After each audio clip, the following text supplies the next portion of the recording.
आइए आज हम देखते हैं विज्ञान की पश्चिमी और भारतीय अवधारणाएं। पश्चिमी और भारतीय दृष्टिकोण से 3 प्रश्नों पर संक्षेप में विचार करेंगे। पहला, विज्ञान का अर्थ क्या है? दूसरा, विज्ञान की सीमा कहां तक है? और तीसरा, विज्ञान को कैसे व्यक्त किया जाता है?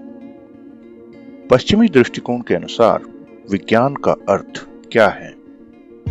अपनी पुस्तक ग्रामर ऑफ साइंस में कार्ल पियर्सन ने विज्ञान के कार्यों को 3 भागों में विभाजित किया है: तथ्यों का विभाजन, तथ्यों की व्यवस्था और तथ्यों का तुलनात्मक महत्व। व्यक्तिगत अनुभवों से परे रहते हुए निष्कर्ष निकालना वैज्ञानिक दृष्टिकोण की विशेषता है। इसलिए हम कह सकते हैं कि जब जांच, प्रयोग, पड़ताल, विचार और विश्लेषण तथा निष्कर्ष इस अनुक्रम का अनुसरण किया जाता है, तब विज्ञान सक्रिय होता है। विज्ञान की सीमा कहां तक है? विज्ञान की सीमा के संदर्भ में एनसाइक्लोपीडिया ब्रिटानिका कहते हैं, लैटिन शब्द साइंटिया का अर्थ है ज्ञान। वर्तमान समय में इसका प्रयोग ऐसे ज्ञान के संदर्भ में किया जाता है जिसका विस्तार इतना विशाल है कि कोई भी व्यक्ति उसके एक भाग से अधिक को नहीं समझ सकता। विज्ञान से संबंधित ज्ञान विविध है, बहुत प्रकार का है।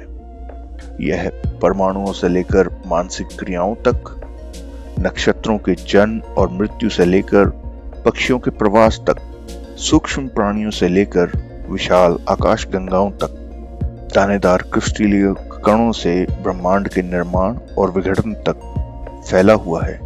इसमें कर्मों का ज्ञान तथा जीवित प्राणियों के विचारों तथा बाधाओं के नियमों का ज्ञान भी सम्मिलित है। विज्ञान को व्यक्त कैसे किया जाता है? विज्ञान के 2 रूप स्वीकार किए जाते हैं, एक शुद्ध विज्ञान, दूसरा व्यवहारिक विज्ञान या अप्लाइड साइंस। ब्रह्मांड के अंतिम सत्य और उसे नियंत्रित करने वाले नियमों की खोज शुद्ध विज्ञान में शामिल है। मानव समाज के जीवन स्तर को अधिक से अधिक आरामदायक और सुविधाजनक बनाने के लिए नियमों और आविष्कारों को समझना व्यवहारिक विज्ञान का भाग है। व्यवहारिक विज्ञान के दृष्टिकोण से पश्चिम में कई विज्ञान विकसित हुए, जैसे भौतिकी, फिजिक्स, रसायन विज्ञान, केमिस्ट्री, जीव विज्ञान, बॉटनी, धातु विज्ञान, मेटलर्जी, खगोल विज्ञान, एस्ट्रोनॉमी, गणित और उसकी कई शाखाएं। आइए अब भारतीय दृष्टिकोण देखते हैं। सबसे पहले भारतीय दृष्टिकोण के अनुसार विज्ञान का अर्थ क्या है? भारतीय दर्शन पर लिखे अपने ग्रंथ वैशेषिक के 10वें अध्याय में भारत के पहले परमाणु वैज्ञानिक ऋषि कणाद कहते हैं, दृष्टानाम दृष्टा प्रयोगानाम दृष्टा भावे प्रयोगे अभ्युत्थाय। अर्थात समृद्धि का मार्ग स्वयं द्वारा देखे गए, दूसरों को दिखाने के लिए किए गए अथवा अधिक ज्ञान प्राप्त करने के लिए गहराई में जाकर किए गए प्रयोगों से ही मिलता है। इसी प्रकार एक सामान्य कण से लेकर ब्रह्मांड तक और उनके महत्व का पता लगाने के लिए ऋषि गौतम अपने न्याय दर्शन में 16 चरणीय प्रक्रिया के बारे में बताते हैं। प्रमेय या थ्योरम का अर्थ है वह जिसे जानना है। प्रमाण या प्रूफ का अर्थ है जानने के लिए जिन उपकरणों का प्रयोग किया जाता है। संशय या डाउट वह है जिसके लिए जांच की जाती है। अंतिम समाधान के लिए विभिन्न भागों को जानना घटक या कंपोनेंट कहलाता है। उसके बाद परिकल्पना या हाइपोथेसिस का स्थान आता है। विभिन्न उदाहरणों की मदद से सच्चाई तक पहुंचने का प्रयास किया जाता है। इस प्रकार प्रक्रिया निर्धारित की जाती है। भारतीय दर्शन के अनुसार विज्ञान की सीमा कहां तक है? जानने की प्रक्रिया का भारतीय संस्करण अत्यधिक स्पष्ट है। कहा गया है कि दोनों को जानना होगा, ब्रह्मांड के अस्तित्व के कारण को और जिस जगत में हम काम करते हैं उस प्रत्यक्ष जगत और उसके संपूर्ण कारोबार को। पश्चिम आज दुनिया का अवलोकन तो कर रहा है, किंतु वे पर्यवेक्षक के बारे में अधिक नहीं जानते। Today, the West is observing the world, but they do not know much about the observer. Gita के 7वें अध्याय में भगवान कृष्ण कहते हैं कि ब्रह्म के समग्र स्वरूप को जानने के लिए हमें ज्ञान और विज्ञान को जानना होगा। फिर हमें और अधिक जानने की आवश्यकता नहीं है। वह आगे कहते हैं कि हमें उसके बारे में जानना चाहिए जो जमीन पर है, अर्थात ठोस है, पानी जो कि तरल है, और वायु अर्थात गैस, अग्नि जो कि ऊर्जा है, आकाश, मन, बुद्धि, अहंकार, ये परम तत्व हैं। इन सब के बारे में हमें जानना चाहिए। उसी तरह ऋषि कणाद कहते हैं कि व्यक्ति को भूमि, जल, तेज, वायु, आकाश, दिशा, मन और आत्मा को जानना चाहिए। इसमें संपूर्ण विश्व और प्रकृति की सभी जीवित और निर्जीव चीजें शामिल हैं। आइए अब जानते हैं कि भारतीय दृष्टिकोण से विज्ञान को कैसे व्यक्त किया जाता है। संसार के कारण का पता लगाना ही ज्ञान और विज्ञान का अंतिम उद्देश्य है। इस दृष्टि से वेदों, उपनिषदों तथा दार्शनिक ग्रंथों में अनेक संदर्भों का उल्लेख किया गया है। इसमें ब्रह्मांड की रचना, उसका क्रम, लय और सृष्टि को संचालित करने वाले नियम शामिल है।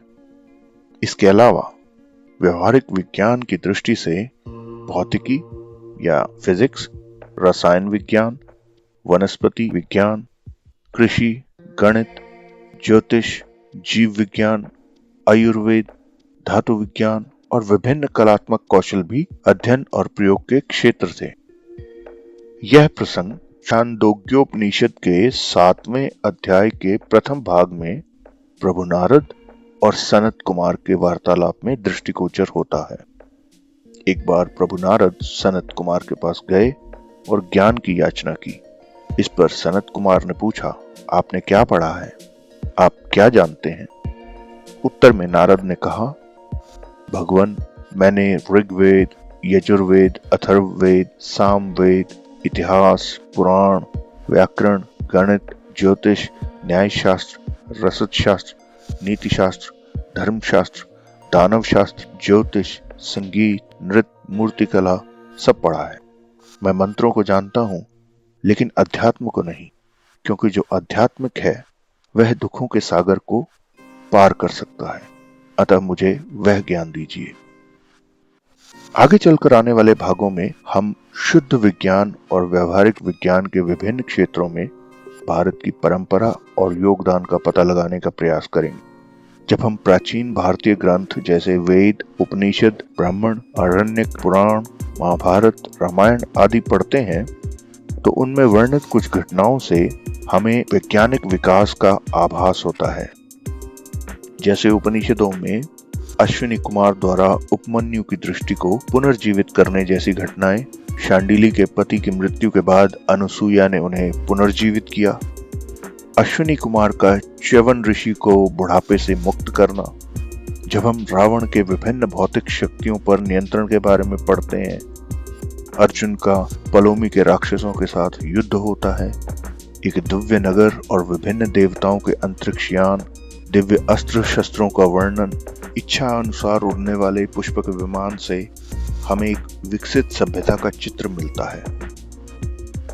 तो फिर प्रश्न यह उठता है कि क्या ये मात्र कहानियां, दंत कथाएं या काव्यात्मक कल्पनाएं हैं? क्योंकि अगर ऐसा कुछ हुआ है तो इसकी तकनीक क्या थी? क्या इस तकनीक पर कोई शास्त्र है? इसका पता लगाने में सबसे बड़ी बाधा यह है कि सब कुछ संस्कृत में है और अधिकांश पांडुलिपियां इधर उधर बिखरी पड़ी हैं। हालांकि कुछ धर्म ग्रंथ हैं जो व्यवहारिक ज्ञान की प्रगति का प्रमाण है। भारत की वैज्ञानिक परंपरा। वैज्ञानिक दृष्टिकोण से प्राचीन काल से ही अध्ययन एवं अनुसंधान की परंपरा रही है। भृगु, वशिष्ठ, भरद्वाज, अत्रि, गर्ग, शौनक, शुक्र, नारद, चक्रायण, धुंडीनाथ, नंदीश, कश्यप, अगस्त्य, परशुराम, द्रोण आदि जैसे कई ऋषि जिन्होंने अपना पूरा जीवन विज्ञान के क्षेत्र में काम करने में बिताया। ज्योतिष, रसायन विज्ञान, सैन्य विज्ञान, विमान निर्माण और जीवन के अन्य सभी क्षेत्रों में। उदाहरण के लिए वास्तुकला को परिभाषित करते हुए भृगु ऋषि ने जो लिखा है वह ज्ञान की इतनी विशाल परिधि को समेटे हुए है जिसकी कल्पना करना भी कठिन है।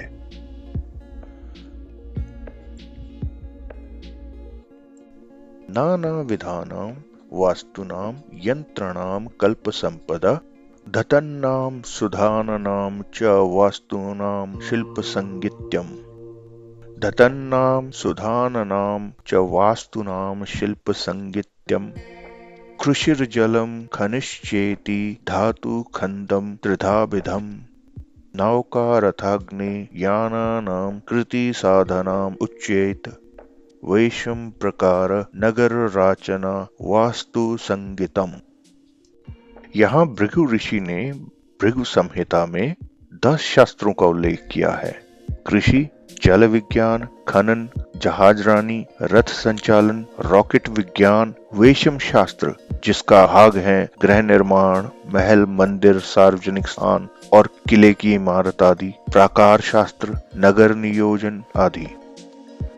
इसके अलावा 32 प्रकार की विधाओं का और 64 प्रकार की कलाओं का भी उल्लेख मिलता है।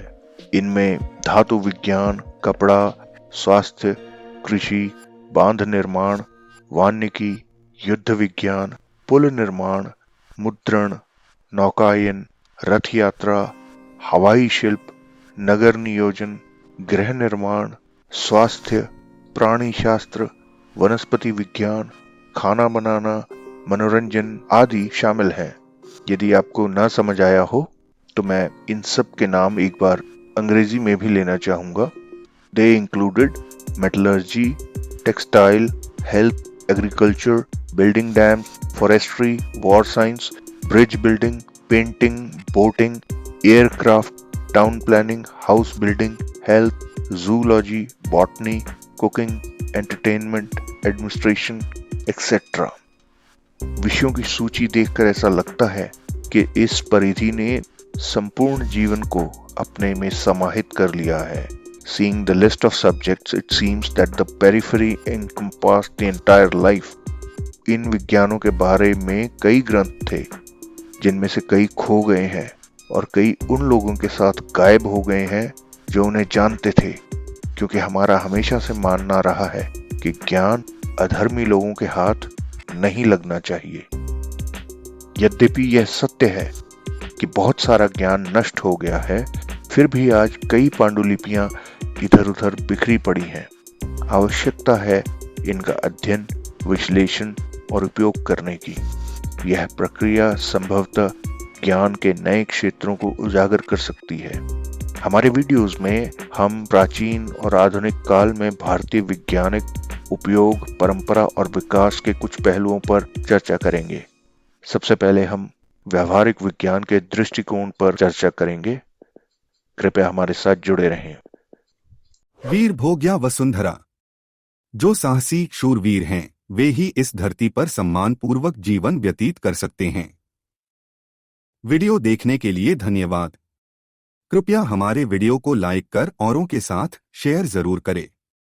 वीडियो पर अपनी राय या किसी सुझाव के लिए कमेंट करें।